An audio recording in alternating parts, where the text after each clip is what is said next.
Good morning, Brew Daily show. I'm Neal Freyman. And I'm Toby Howell. On today's pod, a new hope for the cannabis industry as the government makes moves to reclassify the legal status of pot. And the empire strikes back. Nebraska's elite volleyball team just set a world record for attendance at a women's sporting event. Think of a number in your head, and it's almost certainly higher than that. Then we'll sort through the aftermath of another major hurricane that made landfall in Florida yesterday. Plus, Amazon's Alexa and Google Assistant are teaming up to give us a smart speaker with multiple personalities to make setting those kitchen timers even easier. It's Thursday, August 31st. Let's ride.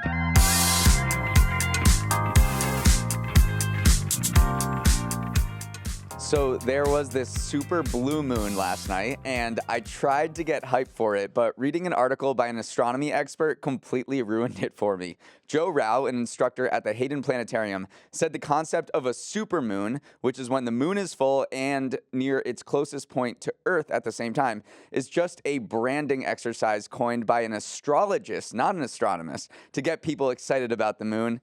The only reason this moon was named a blue moon is because it was the second full moon of August, happening on the 30th. So there's nothing blue about it. Also, he said that despite the moon being closer to Earth, a regular person would not be able to tell the difference between a supermoon and a regular full moon. So, Toby, if I didn't tell you there was a supermoon last night and I just kind of blindfolded you, had you go look at it, you probably would not have been able to tell me that anything different was going on. So, personally, not into supermoons anymore. I've had an awakening, and y'all are a bunch of sheeple who take the mainstream media at your word. Oh my good Lord. I'm on Team Supermoon, obviously. First of all, you put super in front of anything, I'm into it. But also, I feel like it's more the moon illusion that people see than any supermoon, because the moon illusion is basically whenever it's near the horizon, it appears larger in the sky. I didn't know this, but the moon stays the same size no matter where it is in the sky. It's just when we have something to compare it to that it appears larger. So I saw the moon yesterday, and it looked very big. I don't know. Call me a sheeple if you want, but I'm on Team Supermoon. Just let the people have a nice full moon to take pictures of. They can have fun. I just want people to know. I just want them to know. I'm just Thank giving information. Thank you, Neal. All right, let's get into our top story of the day, where Hurricane Idalia made landfall in my home state of Florida yesterday. Now, this was a big one. Category 3, maximum sustained winds of close to 125 miles an hour, record storm surges, and more than 400,000 people out of electricity. It was the strongest storm to hit that west coast, kind of armpit area of Florida, southeast of Tallahassee, in 125 years. A storm like this was definitely to be expected this year. The waters of the northeastern Gulf of Mexico are about 3 degrees Fahrenheit above average. Also, the area of the Gulf it was traversing is a plume outflow of the Mississippi River, which means there is low salinity water at the surface, which typically also contributes to stronger storms. Plus, there is the curse of the I storms to contend with. Every storm beginning with the letter I since 2019 has made landfall in the U.S., and Idalia was no exception. Neal, this is already shaping up to be as costly as you'd expect for Florida and Georgia, and we could be looking at another multi-billion-dollar disaster just 1 year after Hurricane Ian led to nearly $100 billion in damages. But the overall vibe I was getting from reading news reports this morning was that it wasn't as bad as feared, not even close to as bad as Ian, which hit further south on the coast near Fort Myers. This one, you said the armpit of Florida. Luckily, a lot of people don't live in that armpit area. You even told me yourself, you're like, I've never gone. Yeah, I don't know. Even though it's a few hours from your house. So a lot of people, a lot of people's homes and businesses got hurt by this. But overall, this seems like the best possible scenario for such a large storm because it kind of hit in an area that wasn't so populated. So I don't think this is going to come even close to as bad as Ian. $100 billion. This they're expecting more closer to $9 or $10 billion. Mm-hmm. One of the big things that made people nervous before this hurricane made landfall, though, is that some fuel contamination happened, which is where just through some human error, someone mixed diesel with gasoline at 30 or so odd gas stations, and that made the evacuation a little tough because if you filled up at one of those gas stations, car engines do not like when you mix regular gas with diesel fuel. And so that was like a little nerve-wracking, was could this evacuation happen at the pace that it needed to? But it turns out that it didn't turn out to be a huge deal, but that was a little nerve-wracking. I wonder how often that happens. Well, it's just Yeah, and it's just really bad timing though too. Like it is in a time where you need your car to evacuate. Like we get a human error where it's mixed. So yeah, that was a bit of a bummer.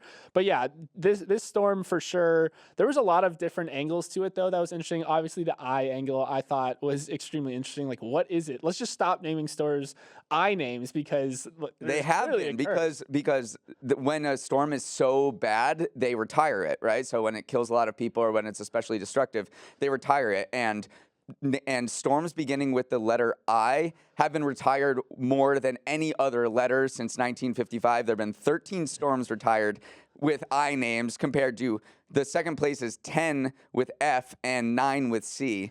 So the question is, why is I so bad? And some, astronomers are like, or some meteorologists are like, well, maybe it comes during peak hurricane season because it's the 9th letter of the alphabet. Oh, interesting. So, it may follow this normal curve where this normal distribution where we get the most storms kind of peaking in the middle, but you don't have H or J anywhere in the top retired names. So it might just be chance that I is way more destructive. You had Ian last year. There's Irene and a bunch of others. So crazy. I think we should skip I. There's also the supermoon angle. No. Not to bring it up again, but whenever the moon is closest to Earth, it makes the its gravitational pull is also the highest, which leads to even higher tides, and so which makes storm surges worse. So depending on where you fall on the supermoon scale, it did affect it in some way. Because just if the water level is higher, like and the tides are higher, then it's going to make the storm surge a little bit worse. So there is a supermoon angle to it. I totally buy that. The last thing I want to say on this is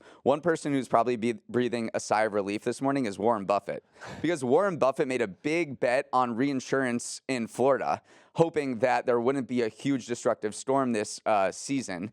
And he faces $15 billion in losses if there is a super destructive storm. But so far, I think Idalia is not that one. So it's kind of interesting where a lot of the insurers are pulling out of Florida. And Warren Buffett's kind of saying, well, isn't that his one of his sayings? It was his birthday yesterday, right, first of all. That's what I was one of his sayings is, like you only see who's wearing pants when the tide goes out. So he made a big bet on reinsurance, but there's still, this is just the middle part, as we know, of hurricane season, and they're expecting an above average active season going into the fall. All right, moving on. Major developments in the pot world. U.S. health officials have written to the Drug Enforcement Agency, hello Hank, asking it to reclassify marijuana to a Schedule III drug under the Controlled Substances Act. Right now, marijuana is considered a Schedule I drug, which puts it in the same category as high-risk substances like heroin and LSD. Moving it to Schedule III, which advocates have asked for a long time, would lump it in with ketamine and cough syrup, things that are considered less dangerous and obtainable with a prescription. It'd also be an acknowledgement by the federal government that pot has legit uses. So if this happens, it would be revolutionary for the struggling cannabis industry. For one, reclassification would drastically lower the tax rate cannabis companies have to pay since they can't take tax deductions like most other companies. It would also possibly open the door to federally chartered banks to begin working with the industry, and we know that's been a major hurdle for cannabis businesses. So while there's a long review process ahead, cannabis companies can finally see the light that is Schedule III after being mired in dark Schedule I land for so long. Yeah, the reaction from the cannabis industry was like, great, yeah, it does give us a path towards those tax breaks, which are huge. It also makes research on the drug easier. One thing it still does not do, though, is give a comprehensive regulatory framework for the industry. So even though it is moving towards this less criminalized version of what it would be, it still is not the comprehensive regulatory framework that a lot of people in the industry have been calling for a long time. That being said, though, marijuana stocks did react to the news yesterday. The MJ Pure Play 100 Index, first of all, great name for an index. Yeah, it was it rose 13% yesterday. It's still down 21% year to date, but we did see this massive spike on this news that this could potentially be happening. And there was this new research that came out of the University of Michigan earlier this month that I was reading into. cannabis use in the United States has never been higher. Everyone is freaking getting high here. So according to the research, almost 44% of young adults between 19 and 30 and nearly 28% of midlife adults, so 35 to 50, reported using marijuana in the last 12 months. That's an all-time high for both. And then when you look at daily marijuana use, so people use it every day, more than 11% of young adults do, and those are double the rates from 10 years ago. So this is a very popular thing. It's only becoming even more popular. I think 38 states have legalized it for recreational or medical use. 38 allow it for medical use and 23 allow it for recreational use. So yeah, of course we're going to see it. It is crazy that it's been lumped in with heroin. Because it's legal. But it also doesn't feel quite right to lump it in with cough syrup at the same time. But also ketamine snuck in there too, though. So it is interesting to see which drugs are class 1 and which are class 3. Also, just one final note, the U.S. Open is going on right now, and a lot of players have been complaining about smells of marijuana smoke while playing on some of the outer courts. And I also thought it was hilarious. I was reading articles on this, and some of the fans were interviewed, and they were going, "We just smell New York air." Or another one said, "No, but my sense of smell isn't great these days." So I do think it was interesting that New Yorkers are like, "I don't know, man. This is just kind of what it smells like." It's baseline smell, but this is Court 17 right near Corona Park. So they actually investigated what was going on because a bunch of the players were like, "This is really like kind of messing with my game." One, as Zverev said, Court 17 definitely smells like Snoop Dogg's living room. So this is kind of, it seems like it's powerful, and they think it's right up against the Corona Park. So they think that people are kind of token up in the park right near the stadium, and that's kind of wafting in. But they said that no fans in the stands were doing it, though I'm sure they are because you have these little vape things that you can just hit them pretty easily. Not that I know. Okay, Neal, more drug-related news for our next story. For the first time ever, people in the U.S. will soon be able to purchase an overdose reversal drug without a prescription. Starting next week, pharmacies across the nation will begin selling boxes of Narcan, a nasal spray that can help save people from overdoses. This hits on a bunch of themes right now in the U.S. The opioid crisis is as bad as ever, with more than 100,000 opioid overdoses deaths in each of the last 2 years in the U.S. The synthetic opioid fentanyl played a role in over 2/3 of those deaths as well. But while Narcan moving over the counter is a step in the right direction, its $45 price tag puts it potentially out of reach for those who need it most. Neal, I feel like we're hearing this story more and more of drugs moving over the counter, but at prohibitive prices, although it does look like we're getting some insurance coverage from certain carriers in certain states. Right. What do you make of it? And that's important because 1 in 5 people with opioid use disorder are uninsured. So this price is a big deal, and also where you put it in the store, because there is a stigma around it. And we've been talking for a long time about how retailers dealing with theft are moving medicines and other products behind these glass doors that you need to ask people who work there to get it for you. And there's a concern that people who are going in to get Narcan will not ask, and it'll decrease usage. But this seems like a total game changer. It really works. It works in a fraction of a time that an EMT would take to get to someone. And they think that moving over the counter will allow it to be placed in like first aid kits in many public places like libraries, schools, what have you. So theaters. So this seems like a total game changer. It really works, and public health advocates are definitely super happy about this. Maybe not about the price, but they think it'll be sold a little more cheaply, sort of in bulk to these public health advocacy organizations. Yeah, it's just so easy to use, too. Like, a lot of people compare it to using Flonase, where you just put a plunger in your nose and depress the plunger, and it does work very quickly. So also on the insurance side, most over-the-counter medications are usually not covered by insurance, but some insurers are saying, yes, we will look into covering Narcan. In places like Missouri, California, Massachusetts, they're all saying their Medicaid programs will look into covering Narcan. And then private health plans like Blue Cross Blue Shield say that they'll fully cover non-prescription Narcan as well. So we saw this too, going back to a different over-the-counter pill, birth control pill, which was called O-pill. It was moving towards over-the-counter access, and we had the same conversation around, should insurers cover this, even though over-the-counter medications are usually not under these plans? But it does seem like insurers are waking up to the fact that this is drastically increasing access to these things, and like we should help people cover it as well. All right, welcome to Neal's Numbers, the Thursday segment where I share 3 stats from the week's news that will make you the most insufferable know-it-all at happy hour this evening. For my first number, we need to talk about women's volleyball in Nebraska because it is mega. So mega that last night the Nebraska Cornhuskers volleyball team broke the record for attendance at a women's sporting event ever.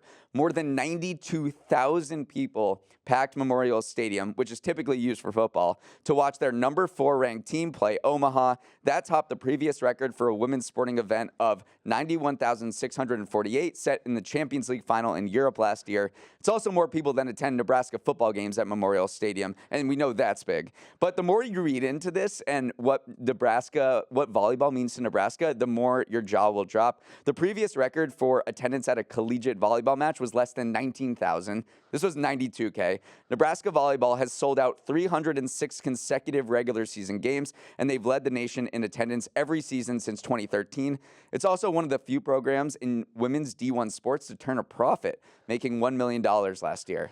I also just want to call out the fact that Omaha and Nebraska are these huge sports towns, actually, because I've played soccer at the University of Omaha. I've played at Creighton University, which is also in Omaha, and it is a wild environment. I played a preseason game against Omaha, sold out, like I was getting heckled. It was crazy. So there is something about like Omaha as an underrated sports town. What is Is University of Omaha? Yeah. Is it a University of Nebraska Omaha? I think it's just Omaha. Yeah, but like the good soccer program. So yeah, just shout out to Omaha and Nebraska in general. Lincoln. Also, again, it was Warren Buffett's birthday yesterday. I don't know if that has anything to do with it. This isn't Lincoln. I know. Okay, I'm just saying. All right, Nebraska. I'm giving Omaha. It's whatever. Due. And then Scotty McCreery also, I want to give a shout out to because he performed. I don't know why, but that name has stuck with me from American Idol lore. He like won like 10th season or something. He performed after this event, so just a big day in Lincoln, Nebraska, and obviously, yeah, big day for. It was super cool.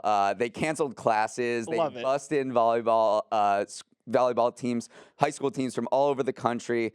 It was just super cool to watch. And they won, too, which was huge. I was so nervous. I'm like, what if they lose? But they won in 3 sets. All right, for our second number, you know those prompts at the checkout counter that ask you to round up to donate to charity? They actually raise a ton of money for nonprofits. I'm talking $749 million worth of donations in 2022, a 24% increase from 2020. In one example, Stop and Shop raises $1 to $2 million per month for its breast cancer and food security initiatives. But consumers are getting a bit fatigued because they're conflating these donation prompts with the increase in tipping prompts that are cropping up every time you buy something. So it seems like this year they're pulling back on checkout donations. A recent survey found that the number of consumers who said they donated to charity at the register plummeted from 80% in 2021 to just 59% in 2023. Still, I think my takeaway here is just how effective a fundraising mechanism these checkout prompts are. I know. I was shocked at how big it is and that it's just still increasing up and to the right because my take on this was tipping culture has totally fatigued us. Like every time we see that iPad turn around, we're just like less and less inclined to increase our monetary expenditure. But yeah, these numbers were shocking, and I mean, it's for a good cause, so I don't see it stopping anytime. My idea is for companies to do a Bob Barker focused fundraising campaign where they ask people to just add $1 to their purchase and donate it to an animal rights organization, which we know Bob Barker was a huge advocate for. So if any business owners are listening to this, I think it would be fun. I think people would do it. You just add $1, like how you bet on Price is Right, and I think it would raise a lot of money for a cool organization. I like that. All right. Well, first of all, there's this fly flying around this studio, and it's so funny. We're just trying to swat it away. So if you hear like a little clap, that means we killed it. All right, for our final number, have you ever considered just how big and powerful wind turbines are? You might have seen them from a distance and thought, hey, that's a pretty big blade. But the actual numbers might surprise you. Turbines these days extend the length of a football field and are taller than Rockefeller Center. A single rotation of a 107-meter blade on a wind farm in England can power a home for 2 days. a single rotation. So here's what's going on, and it is not all good, actually. Companies have been rushing to push out new, more powerful turbine models to lower costs, and that's worked great. The cost of wind energy has fallen 60% from 2011 to 2021. But when you're building blades taller than Big Ben, you're going to run into some engineering snags, and that's what's happening now. For example, the ships that are used to construct offshore wind farms have become obsolete, with about half of the world's entire installation fleet retiring because they can't handle the size. So that's going to require an investment of $13 billion in replacements. So as I've always said, bigger is not always better, and some in the industry want to impose caps or a slowdown in new models until the current ones have had a chance to get a few laps under the belt. It's just, these things are gigantic. My first thought went to transportation. Like, I don't know. I always thought about the trucks on the highway where, like, just the super long semi trucks transporting something or other, but even these can't fit on trucks. Like, it's taller than the Rockefeller Center. So yeah, you're going to need a bigger boat for sure. All right, Neal, let's move on.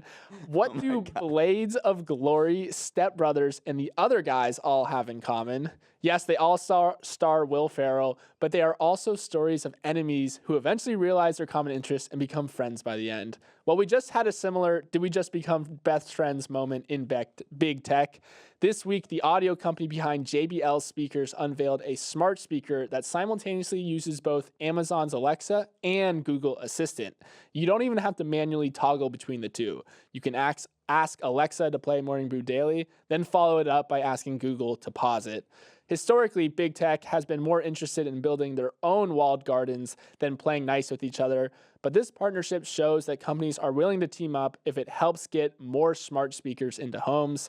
The problem for smart home devices is that people just don't really like them. Smart speaker shipments saw their 6th consecutive quarterly drop in the first quarter of this year, plunging by 30%. So, Neal, do we think that this could jumpstart this space again? No. I knew you were going to say that. No. This is so... smart speakers have been, can I say it, a flop?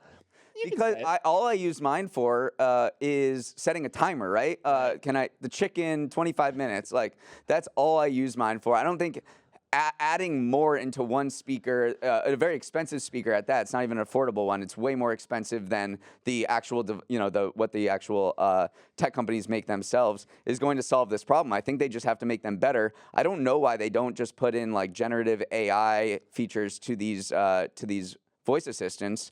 I mean, maybe they are, but it seems like they're kind of giving up investing in Alexa and Siri and Google Assistant. I mean, I don't think that they've fulfilled their promise at all. I don't know whether ChatGPT or all of these large language models can be outfitted with voice commands, but I think it's fair to say that they are kind of backing away from investments, and this is just kind of the last gasp.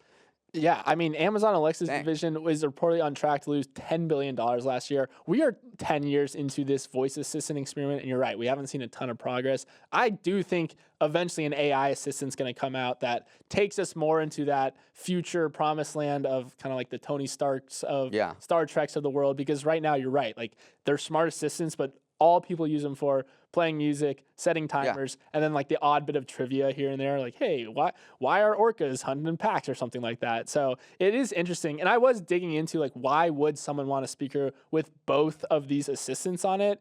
And some people, it's just a matter of preference, but then also Google is best for general knowledge queries and adding things to your Google Calendar. While Alexa, you can track your Amazon packages or listen to an Audible book. And a lot of homes have multiple smart devices, like you have your Chromecast, but then you also have your Amazon Alexa. So some people are just... That's why these companies think that it hasn't caught on, is because it's just gotten too fractured. So they're kind of teaming up and saying maybe this will help convert people to the smart device market. There's just so much promise. Remember that South Park episode when they did the smart speakers and they were messing with it? That's very funny. Everyone should watch that. All right, for our last story, I want to teach you all the secrets of living a long and healthy life. Sounds dubious coming from a 32-year-old business podcaster, but I'm bringing the goods here. A new documentary on Netflix released this week explores blue zones, the 5 areas of the world with abnormally high concentrations of people over 100 years old. These blue zones are the island of Ikaria in Greece, the island of Okinawa in Japan, a mountainous region of Sardinia called Ogliastra, the Nicoya Peninsula in Costa Rica, and the town of Loma Linda in Southern California in San Bernardino County. Researcher Dan Buettner, who hosts the Netflix show, visited these areas and talked with the locals to figure out why they weren't kicking the bucket earlier like the rest of us. And while each place is unique, there were some shared traits among them. High veggie, high carb diet, getting exercise as part of your daily life, not just going to the gym, connecting with others, and having a purpose or outlook in life. You can even drink wine every night as they do on that island in Greece if the rest of your lifestyle promotes longer living. Toby, after looking into blue zones, I feel like I've sipped from the fountain of youth. I know. So obviously when I was reading about this and watching the Netflix documentary, you compare it to your own life and like, how many of these things am I doing? I think generally we're doing well on the low intensity exercise front. We have a generally good sense of community. I mean, you live with your brother because a lot of people were saying like family ties is a huge part of this. Eating whole, not processed foods. I could be a little bit better on that one. And then having a sense of purpose. I don't know. This podcast gives me a good sense of purpose. The one thing, though, I also saw is at that island in Greece, regular afternoon naps to reduce stress were a huge part of it. Oh, we're good at that. And we're good at that, we're too. Good at so that. I don't know. I give us like a B+, maybe a B on our Blue Zone report card. All right, well, I'll check in with you in 70 years if I'm still there. But we'll create our own zoo. The one thing that stood out to me was unconscious food decisions. So you make 220 food decisions a day, and only 20 of them are conscious. So the idea is that you have to have healthy foods around you. So when you just, everyone opens the refrigerator and doesn't think about what they're going to grab, right? So having those kind of foods that will help you live longer just around you when you're not really actively thinking about what you're going to eat is one of the main reasons cited for all of these places living longer, because they just have that bounty around them. They're not making active food decisions. Only 10% of food decisions are. So you should just kind of, I guess that's my takeaway, is like go to the supermarket actively, grab your veggies, grab stuff that when you go into your refrigerator, you have like hummus and carrots instead of Takis in your counter. This is making me think about what we have in the office out there, and it's not good. I think I have a Snickers bar on my desk right now. Oh, God. All right. Maybe I'm not. All right, Office Manager Dan, let's get some more veggies in here. All right, that is our show for today. Remember, it's the last day of August, so do with that information what you will. As always, we encourage you to write to us at the email address morningbrew@morningbrew.com. Let's roll these credits. Emily Milliron is our editor and producer. Raymond Liu is our associate producer. Macy Gilliam brought banana bread. Is that going to help us live to 100? I don't know if it tastes good now. Uchenna Waogu is our technical director. Billy Menino is on audio. Hair and Makeup resigned and moved to Sardinia. Devin Emery is our chief content officer, and our show's a production of Morning Brew. Great show today, Neal. Let's run it back tomorrow.